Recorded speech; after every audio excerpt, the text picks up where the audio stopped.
Uh, uh. Yo, yo, yo!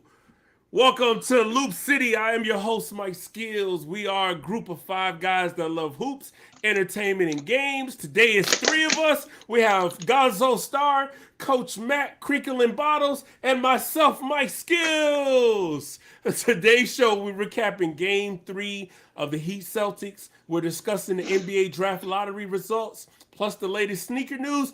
But first, we starting off with the game that just ended. Full disclosure, it is 9 o'clock Pacific time, 12 o'clock Eastern time. We up late for this one. And the Mavs Warriors game 3 just finished. And Warriors won. Mavs are now down 3-0, and it's looking depressing. But I'm trying to look for some hope in this. So, Matt, Coach Miller, do the Mavs have any hope for game 4? It pains me to say this. And it was a tough series because everybody knows how I feel about Steph Curry and those guys. I'm a Luka guy, so but no, it's over. It is over. They're down 3-0. They will not be the first team to come back from 0-3 to win this series. Mm-hmm. And I wanted to say this.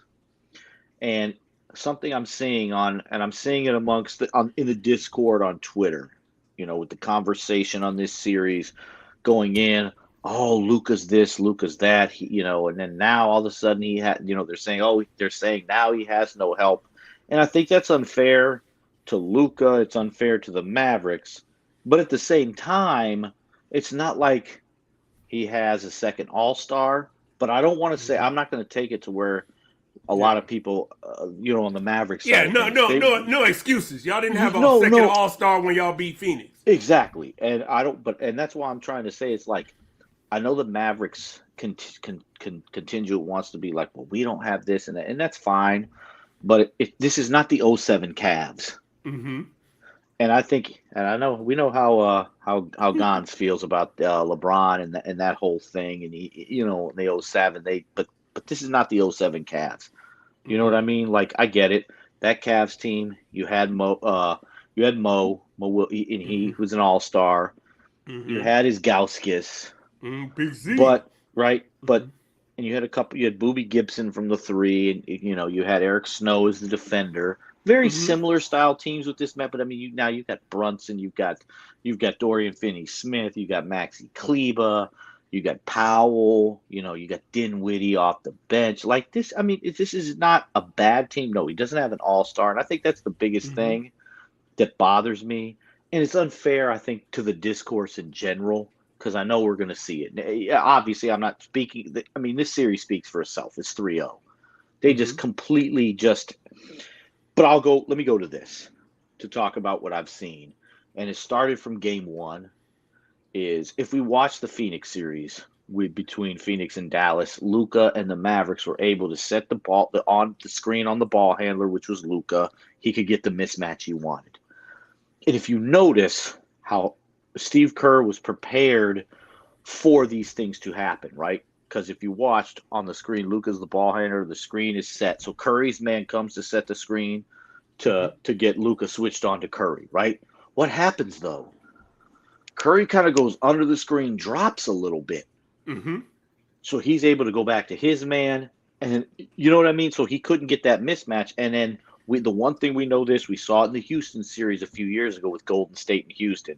You're not ISOing Kevon Looney. No.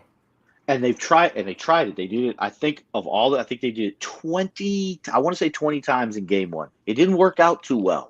Just like it didn't work out too well with Golden State and Houston. When Houston tried, when Houston tried to isolate with Paul, not necessarily, but more so Harden on Looney, it just was not successful. Kevon Looney can really guard in space. Yes. And Kevon a Looney. couple more things. Kevon Looney, absolutely fantastic. Obviously, we saw what he did in game two. The 20 plus points, the rebounds, all that stuff. But I have one thing. We have to give our flowers to Mr. Andrew Wiggins. He Oh yeah. has been fantastic. Yes, I say that word a lot. He Mm-hmm. has absolutely been sensational. And, That dunk this evening. Oh, I that was an had to watch. I had exclamation to watch point. the Yeah. replay. I had to watch the That replay a couple times. Like, oh my god. that Mike, that was an exclamation point on the whole series, and I'm going to end it with that. Yeah, because we were in the group chat, and I was in the group chat shouting, they better reverse that call because that would have been one of the worst foul calls in the history of the NBA if they let that stand. There was no foul, that was marginal contact at best. It was just a poster. I love Luka. Luka's one of my favorite guys, but he got dunked on. Everybody Yes. gets dunked on. Hakeem got dunked on. Jordan got dunked on. Kobe got dunked on. Shaq got dunked on. LeBron got dunked on. And then Nike came in, took the video from the basketball camp, and tried to scrub it from the internet, and we saw it anyway, and it wasn't that crazy of a dunk on. But it just happens. You play enough basketball, you get dunked on. Side story. I once saw Sean Kemp get dunked on in a pickup basketball game in Houston, Texas, and he dapped the dude up like, hey, it's basketball. Sometimes you dunk on people, sometimes you get dunked on. But Gonzo, I'm going to go to you because the Warriors won, and we don't want to take away from the Warriors because they're up 3-0. Listeners are probably like, why didn't you lead with the Warriors? And it's like, well, the Warriors are kind of the story that we all know who they've been in the past, and now they're coming back to that. But what did the Warriors do in this particular game, Gonzo, to, basically push the Mavs to the brink? Well, they locked up on defense. I mean, they hit the shots they need to make. They're just a better team, man.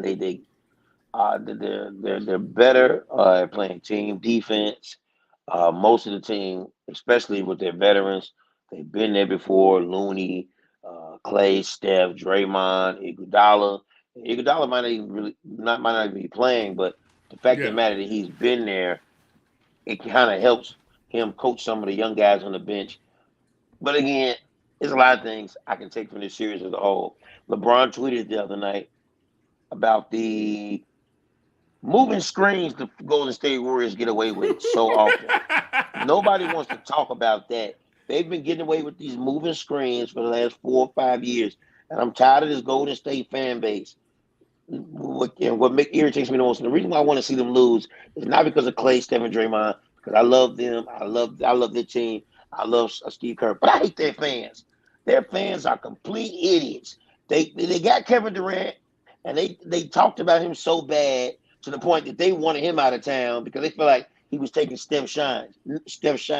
No, he Mhm. made them a freaking dynasty. That's what he Yeah. did. Yes. So all those people who were happy that Kevin Durant got thrown out of town, I hope you lose just for that because you guys are complete idiots. You could have been winning and you could have kept winning with Kevin Durant. And make no mistake about it. Kevin Durant's better than Steph Curry still. I don't care about getting swept in the first round. That's the Mhm. first thing. And Luka Doncic. Okay. Yes, they did beat the Phoenix Suns, and the Phoenix Suns got one superstar and a traffic cone. Oh, okay, okay. I know whose side you're on. The only superstar on that team is Devin Booker. CP3 is no longer a superstar. Like I said last week, Yeah, that's I'd rather fair. have CP3 than CP3 at this moment. Hmm. At least at least he's more consistent, That's fair. and he's clutch when games on line. So your prediction for Game 4 is what? Uh, it's, it's Guillotine? it's a clean sweep. I mean, it's over. I mean, there's Mm-hmm. nobody. I chose Dallas to possibly make it to the finals, but I mean, you can't win at home, and you couldn't even Yeah, win the first game at home. yeah. It's over. 3-0. Nobody comes back from that. And blowing that It's 19-point lead the other night, that was the game. You steal that game, it's a series, and now you're down 3-0, and it's series is basically over. You know, yes, it's finito. It's over. It's over. It's just done. finito. Well, staying with Gonzo because you just said something very interesting. Um, I want to. I want you to tell me what the Celtics did wrong yesterday, and they fought back. I don't want to completely bashed them because they were down 26 in the first half. They could have gave up. People were dropping like flies in this game. Jimmy Butler goes down. Marcus Smart goes down. Jason Tatum goes down. Hell, I even think the head coach went down at one point. Everybody was falling around the court. But tell me what the Celtics did in digging that hole. First off, where did they go wrong yesterday? I mean, the first thing is that they didn't rough Bam Adebayo up at all. They let him just get hot and score all those points in a row. I mean, first of all, they let him score like the first few buckets, but then I noticed they had Marcus Smart on him on a switch. And then it seemed like they had Horford come over and help. And I mean, he just turned around and fade away, hit a jump shot on both of them. Let's get to some stuff. I like Bam Adebayo too. But he ain't the guy I'm going to let beat me. Yeah. He's not Embiid. No, he's not Embiid. Joel Embiid is somebody who says, hey, we got a double team. We have to get – I'm not game planning for Bam Adebayo. I'm just not. I'm just going to say just stick him as best you can because he probably won't do much anyway except for get you 15 points and 10 rebounds. Jimmy Butler's who we need to worry about, and Tyler Hero are way more important. So you're not worried about Bam at all? No, I'm just not. It's just and that's what made me so mad with the Celtics is that you guys are a good defensive team, and you let that guy beat you. Like I got Horford. And I know Horford is not the same young guy as he used to be. But we know one thing: he's a good defender. I think he can defend Bam Adebayo. I'd rather see him throw Tyson in, throw some bigger bodies on. Robert Williams was out, so I understand that. That's probably one reason why they were able to take advantage of that too, because they knew Robert Williams wasn't playing. Which I don't even know what's wrong with him because he played most of the game too, right? I think they said it was like some knee swelling because he had that meniscus tear and repair at the end of the season. So okay, yeah. Well, yeah, they didn't have him. Kyle Lowry didn't really do anything on the stat sheet, but his presence was felt because he kind of he brought some morale to that team and boosted them. But again, if the Celtics just play their game, and another thing, wait, before I even get to that point, the Celtics, if they play their game, they can easily win this series. But I don't want to hear no more Jason Tatum comparisons to Kobe Bryant. Yeah. If I hear that one more time, I'm slapping a lot of people. Because he ain't Kobe Bryant either. I keep telling people, Jason Tatum is his scorer. I get that. Yeah. But Jaylen Brown is the better player. Yeah. He's the better player. And I've been saying this. You have been saying it. For the people in cheap seats, Gonzo Star said Jaylen Brown is the better player on the Celtics. He's better than Jason Tatum. I've always said that. I still believe that, and it ain't gonna change. Give me the guy who can score 20 and lock up on the other end. And many times I know people, like even with the Steph comparison, sometimes it kind of irritates me. People say, "Oh man, Steph is the heart and soul of this team." Because he can shoot, yes, I get that. No, he's not the heart and soul of that team. But to me, is either Draymond or the disrespect Klay Thompson keeps getting. He's giving you 20 and sticking the best play on the other team every night. That's the player I want first. But, I guess I'm the idiot. And, and people probably say, oh, Steph's the greatest shooter in the world. So? Yeah. That don't make him he's the face of the franchise. The heart and soul of the team is two separate things. And face of the franchise, heart and soul. And I don't care how many 3-pointers he makes. He ain't no top 10 player all time. That's fair. I'm sorry for that. That's fair. No apologies necessary. Get it all out. All right.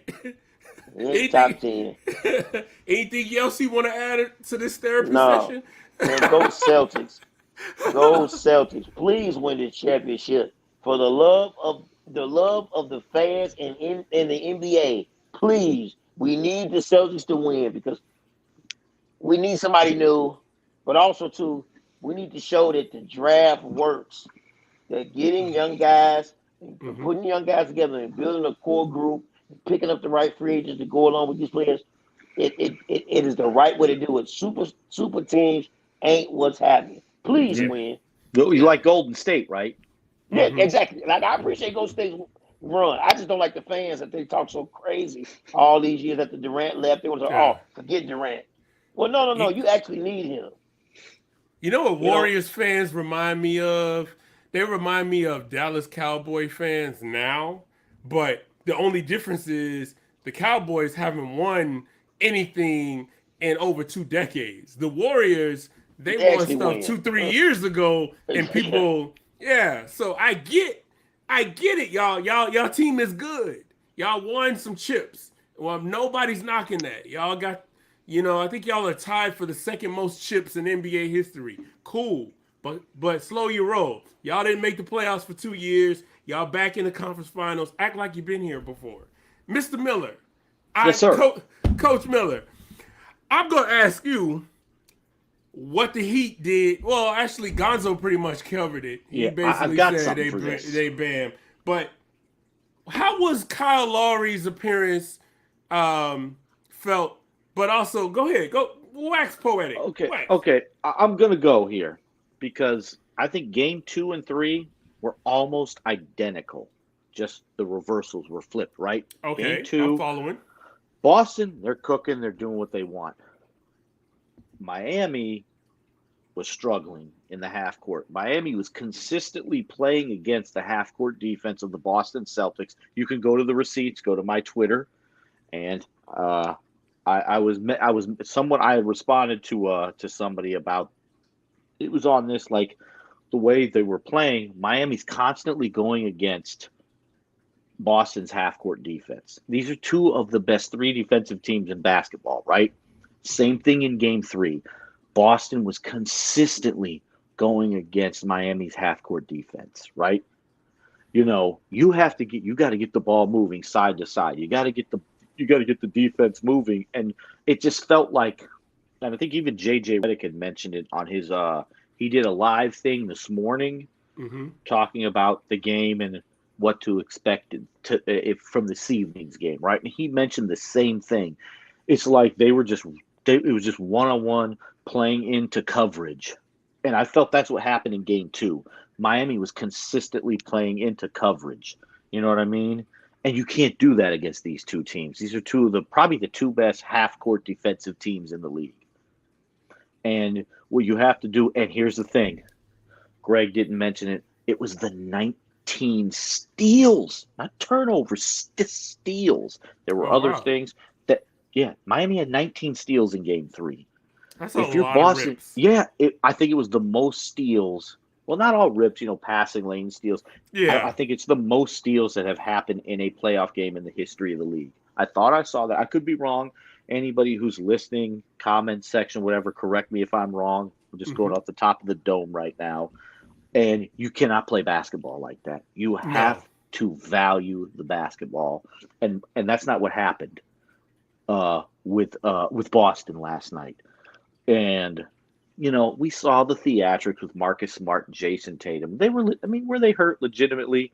Yes. Who knows? Maybe they were. They probably were. We all look. I don't know what happened with Tatum. I didn't see it. We all saw the replay with Marcus Smart. I mean, his ankle. We saw it. Like, his if you're ankle watching, went sideways. you're seeing the video here. You see what I'm doing with my arm. Yeah, we saw that. He came back out. And JJ Redick was at the game. He was courtside. He said, and he said that crowd went from booing the team, as we all saw on TV. Marcus Smart comes back in, they go nuts. He hits the little sidestep move 3, and that crowd went nuts. And I think we all noticed it on TV when he hit that sidestep 3 after checking back in. That you could feel the you could just feel the moment. Yeah, you could. Yes, the yes, momentum you could feel it shifted. watching it in your own room. Absolutely. And kudos to the Celtics for making the game. Yes, Jimmy Butler. We were all shocked. I think we were all shocked. Jimmy Butler didn't play the second half, the knee soreness, But I want to give flowers to one player for the Miami Heat off that bench. You look at the offensive numbers, defensively, though, Victor Oladipo was outstanding. Yes. And he came in and played his role. Yes. He did what they needed him to do. And I remember during the game, I think it was Van Gundy, or it might have been Mark Jackson, was like, this guy was an all-star. He was the guy, and it had a set of devastating injuries. And now he's like, y'all need me to defend? All right, no big deal. Yeah. He was the number one option in Indiana for years. He averaged 20 the year the one his best. I think he was the year he made the All Star. Maybe he was a two-time All Star, made it but didn't play because of injury the second time. Mm-hmm. But that one year he was averaging like 23. I think he was all defense and all that stuff. He was great, but he's accepted the role. But I want to go to Bam Adebayo. He was great. He was aggressive from the jump. And I see where Greg's going, where Boston just didn't defend him properly. Was that because Robert Williams didn't play? Maybe, maybe not. I don't want to get into all that, but it's just the aggressiveness. And I tweeted it in the first quarter. I think after he scored his 8th point, I was like, I love the aggressiveness of Bam Adebayo. Yeah. The first 2 games, he was 6 out of 10. You'll take that. But that's over the course of 2 games, 10 shots in 2 games, and you're the second best player on the team. You're the guy, you're a multi-time All-Star, and you're 6 out of. He took it to him with Jimmy in the lineup in that first half. They went right to him, and he changed the tone of the series so far. And I want to say this for both series because I've noticed this in the Discord, on Twitter, Facebook, all the things. We are overreacting way too much to one game. Yeah. Because think about it. Especially early in the series. Yeah, think about it. After game 2, Boston beats the snot out of them, right? Mm-hmm. Oh, they've beat the shit out of these guys. Excuse my French. They beat the snot out of them 7 of 8 games. It's over. Miami has no chance. Guess what happened yesterday? Miami put the beat down on them in that first half. The only reason, let's be honest, the only reason that was close is because Jimmy went out in the second half. It is. I really believe that. And Oladipo saved him defensively, and also flowers to Max Strus hitting some big shots. And Kyle Lowry did what he does. We expect that. But this overreacting like a team after one game, oh, they're done. It's over. This team can't win. Remember when Phoenix was up 2-0 on Dallas? It's over. It's going to be a sweep. Like, we really have to stop this overreaction to one game, man. These coaches are great. These are great players. They're gonna adjust. And what I will say about the Golden State Dallas, it's just clear. Golden State is just a better team. Yeah. You know what I mean? It's not even an argument. Golden State is hands down the better team. Yes, you can say Boston is better than Miami. They're both very deep. They both play great defense. Yeah. Well, staying on the subject of reacting too soon or jumping to conclusions, this week has been full of sharp criticism and also disrespect levied at current and former NBA players. Patrick Beverley went on an entire week, basically occupation of ESPN programming on Get Up, First Take, and pretty much every show they had, just basically leveling his personal feud at Chris Paul. And JJ Redick, on the other hand, decided that he was going to take shots at an NBA legend from the Boston Celtics, Bob Cousy. So stand with you, Matt, because JJ is your man. Yes. I want you to keep that same energy, and I want you to address the comments that what your thoughts are hearing what JJ said. And I quote, JJ was on First Take when Chris Mad Dog Russo said Phoenix guard was not Bob Cousy. Redick, defending Chris Paul, one of his best friends, former teammates, said that the Boston Celtics legend was being guarded by plumbers and firemen and played in the era where there were 8 teams in the NBA and you had to win 2 playoff series, to which Bob Cousy responded, I guess Wilt Chamberlain must have fought fires as well. Well, as JJ Redick is one of my all-time favorite players, he's completely wrong on this. But I'm going to break this down why he's wrong. And I love what Chris Broussard said a few days ago about this. I'm basically going to take it there because it's exactly how I feel. Everything is relative, right? So, yes, in a vacuum, if you take that version of Bob Cousy who could not dribble with his left hand, or he didn't. Maybe he could, but he didn't. And you stick him in today's NBA. He's probably not making an NBA roster. I think we all agree on this. You Right. take If you take him, if you get a spaceship, or not even a spaceship, a time machine, and bring him from the past as he is, of course not. If he grows up in this era, though.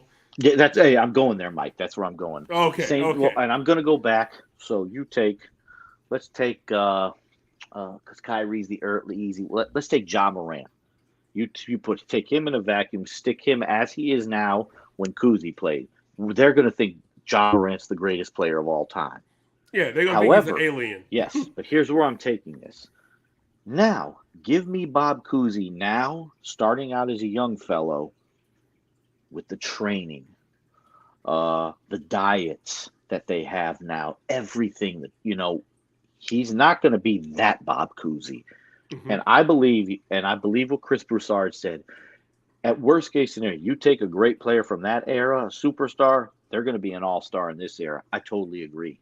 If you give Bob Cousy everything we have now that these players have, he's not that Bob Cousy. Right. Because if you look at some of his videos, he's making passes, and Broussard said this. Kudos to Chris Broussard. And I know we have our issues sometimes when he says some dumbass stuff. But kudos to him for mentioning it. And for those that don't know, Broussard did play in college. He's not just some talking head who didn't play the game. You see some of the highlights. Cousy's making passes that 95% of the dudes in the NBA can't make now. So it's not like the dude was just a complete bum. And that's kind of my whole thing with it. It's all relative. You give those guys what we have now. You cannot compare. That's why you cannot compare eras. It's the same thing. And let's go to this, because we always talk about the Michael Jordan thing, right? He doesn't shoot threes in this. Well, the reason he didn't shoot threes, that's not how the game was played when he in his prime. Mm-hmm. Yeah. If he played now, I guarantee you, he wouldn't be a 32% three-point shooter. Because we got to throw LeBron out here. LeBron continued to get better. And the best year of LeBron's career to me was that 12-13 Miami season. The first time they beat San Antonio. When they beat them, next year they lose. But that version of LeBron is the best he's ever been. He shot, he had the attempts. He was like a 42% three-point shooter. He worked on his game. So you mean to tell me LeBron can shoot 42 from three, but Michael Jordan couldn't have, if that was, how the game was played? And so that's where I look at it. I think J.J. Redick's wrong. Maybe he has to clarify and say, well, this is what I don't know. Yeah. And I actually disagree with their plumbers and firemen, because I've heard LeBron fans lodge that at Michael Jordan, looking at some of the candid shots of him playing against guys in the 80s. And it's like, let's be clear here. There are only, and this is an actual stat, there are only, I believe, 5,100 men who have played in the NBA in its 75 years. So if you go back to that era where there were less teams, by scarcity, there are better players, better talent, but we don't, context matters. And speaking of context, I got to go to you, Gonzo Star, because this week, a fellow Chicagoan by the name of Patrick Beverly decided he was going to go scorched earth on Chris Paul and just level his entire grudge match for the entire world to see.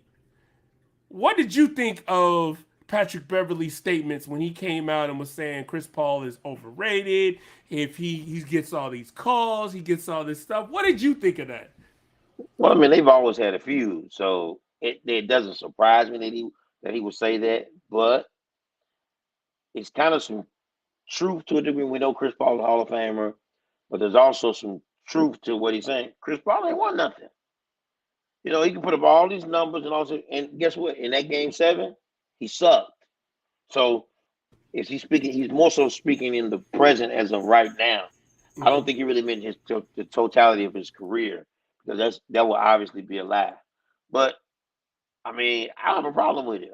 You got a defensive player who is in a feud with another player, and they always get into it. What are you supposed to say? oh, he's a great player, and he was on his way to winning. No, why would he say that? Like, the the world we're living in now is that it's got so sensitive.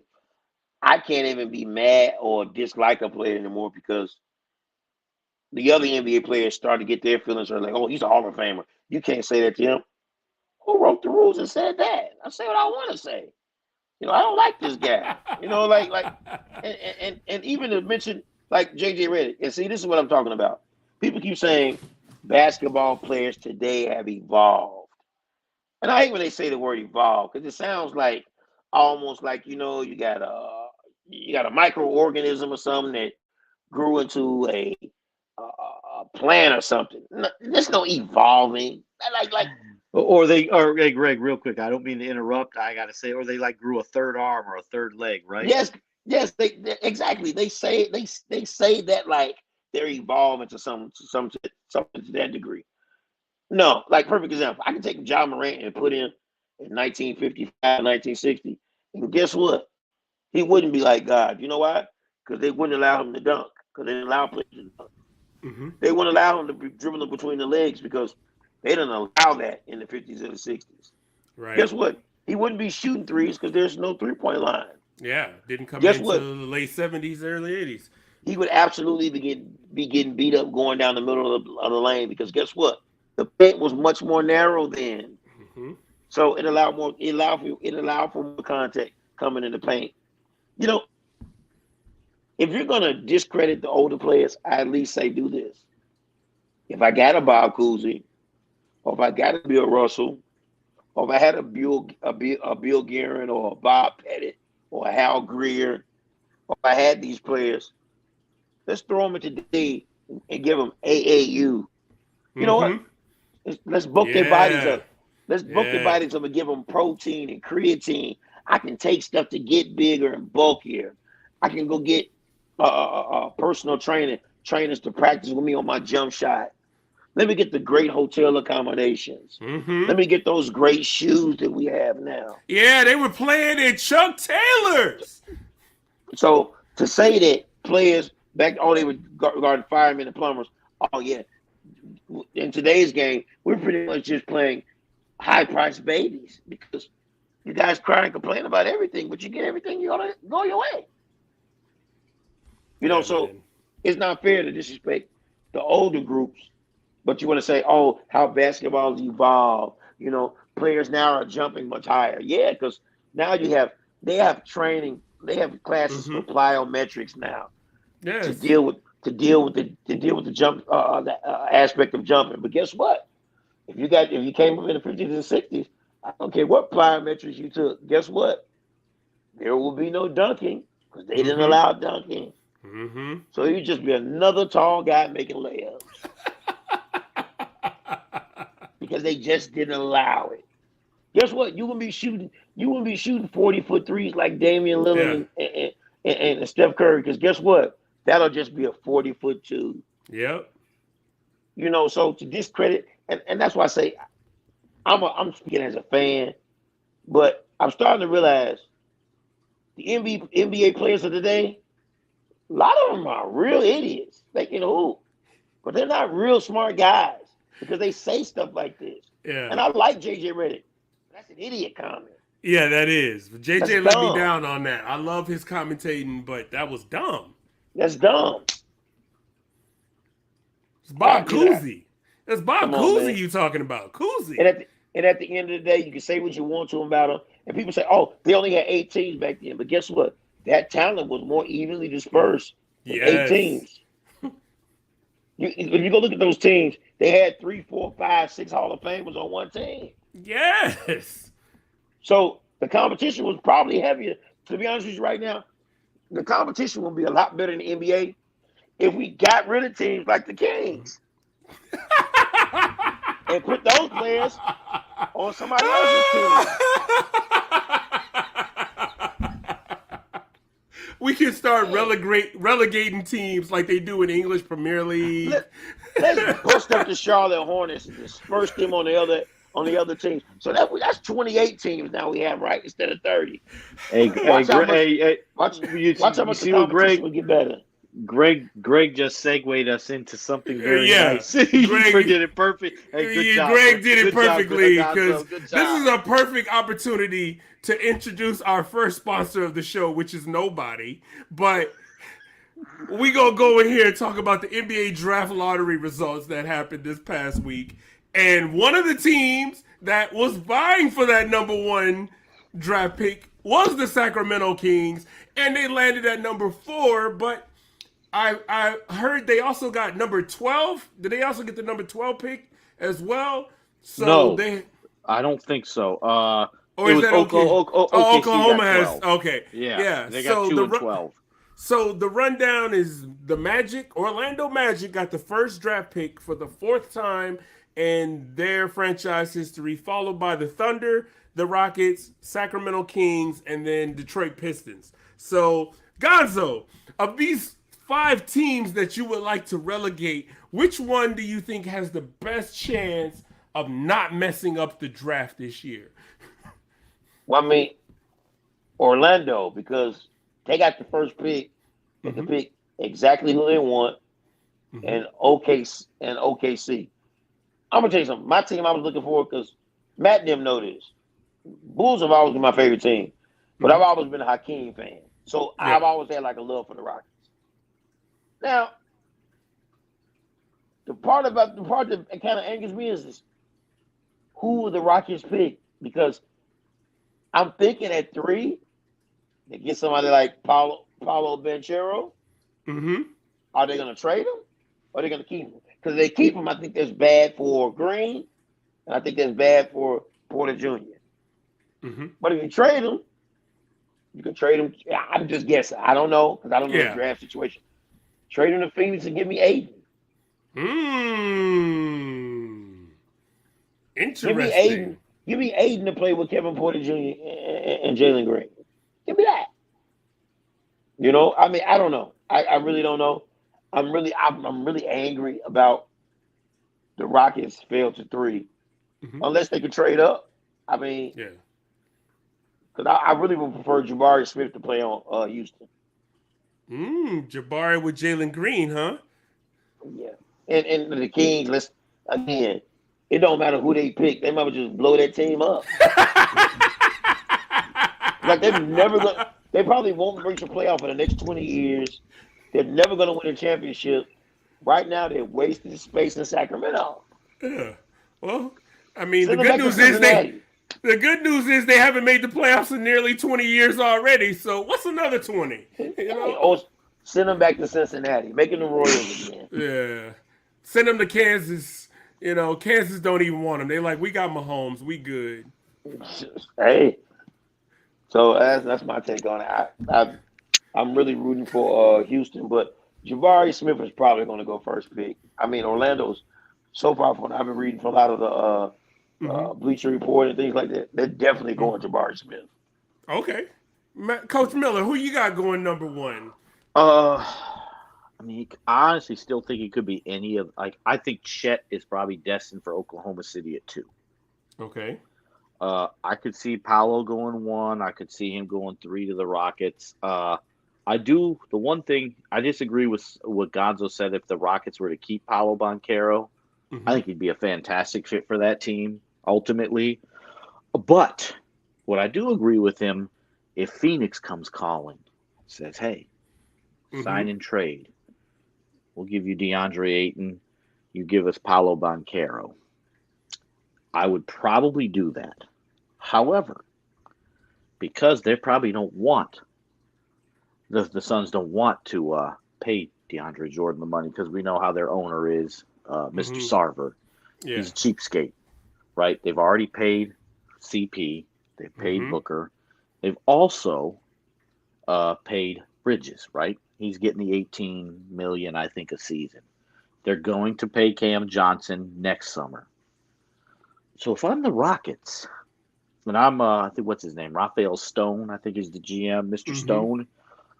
I'm saying we'll give you Christian Wood and future picks for DeAndre Ayton. Okay. I'm keeping Paolo because I think Paolo Banchero is going to be a stud. I've been a fan of this guy, you know. So I think they should keep him. Now when it comes to the Kings, look, man, the Kings are gonna king. It's what they typically do. I mean, we don't trust them. You sound like a chess teacher, like a chess coach. The kings are gonna king. The Yes. rooks are gonna rook.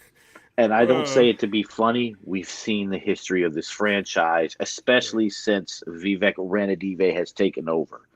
He just has done a shitty job. I'm impressed that you can say that name, but Yeah, Pete and I, but call DeAndre Ayton. DeAndre Jordan. But you can remember their GM name with more syllables than anything I've ever heard before.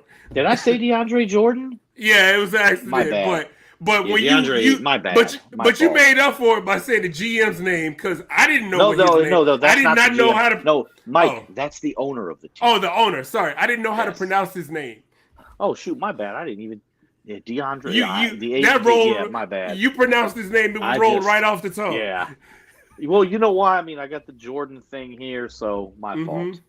No, but yeah, that's where I'm heading with that. Now, Kings at 4, at 5, and I'm not going to go beyond 5.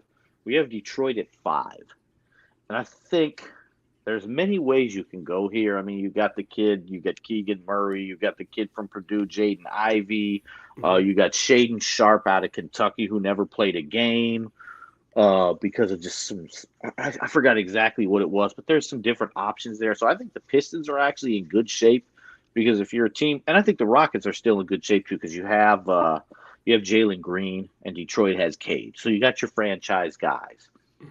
Orlando, I think this is big.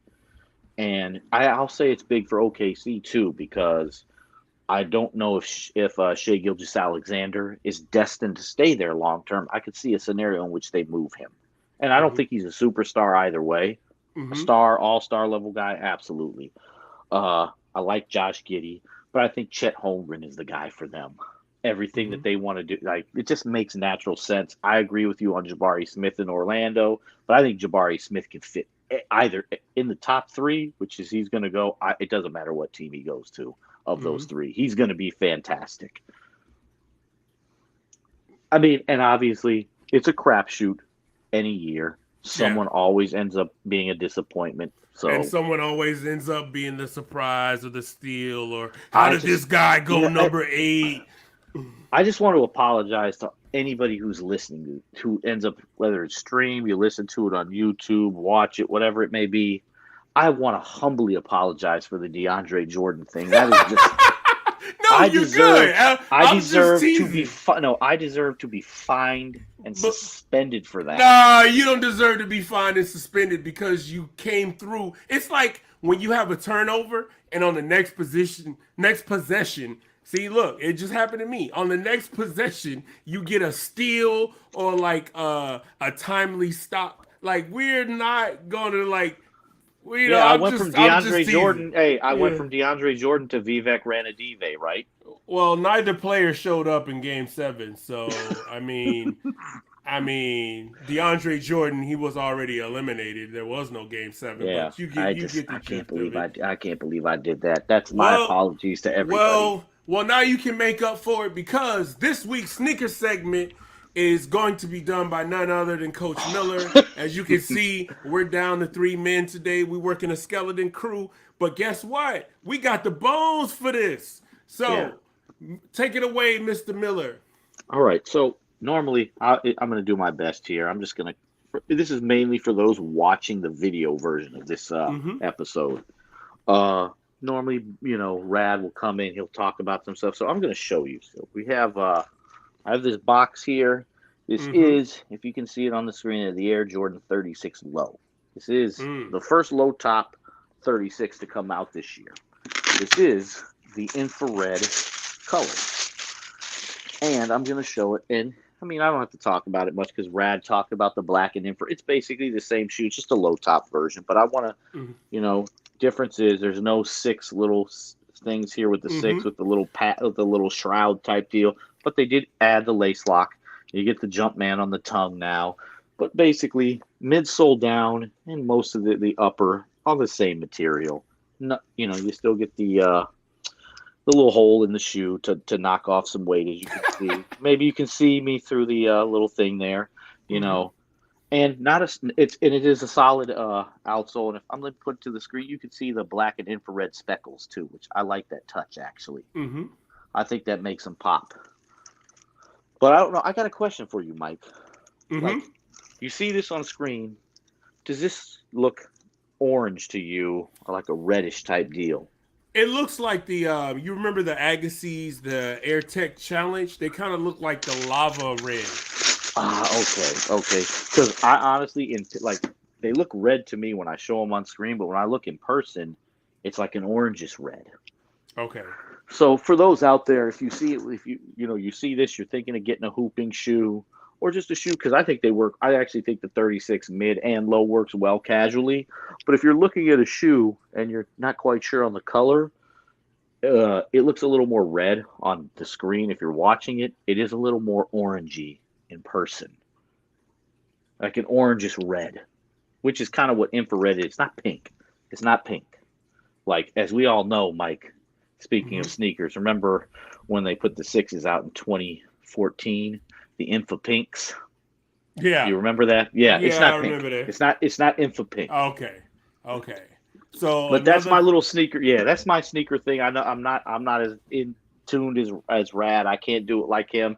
So that's what we got this week. And that was mainly for the people who are going to watch on YouTube. Yeah, and tell the people where this shoe is available now. It's out on sale. People can get it. You got to go to dickssportinggoods.com. Mm-hmm. It was the only site that had them. They were supposed to be on Finish Line. Mm-hmm. And then they just totally, the day they came out, they never showed up on the site. It's not like they sold out on the site or anything. And then Foot Locker, Foot Locker Champs, Eastbay, all the same company.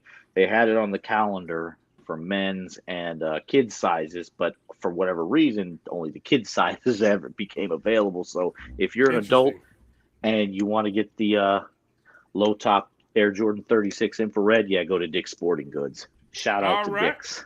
Absolutely. And for those sneakerheads that are aware of the aftermarket and also aware of the secondary sites, I should say, and more importantly, be on the lookout. You may get lucky and find a restock, because if they went up and they disappeared, they may be coming back soon with the global, that's the thing. The global supply chain being what it is. The thing is with these, they never went up on the other sites. That's what's weird. They never popped up.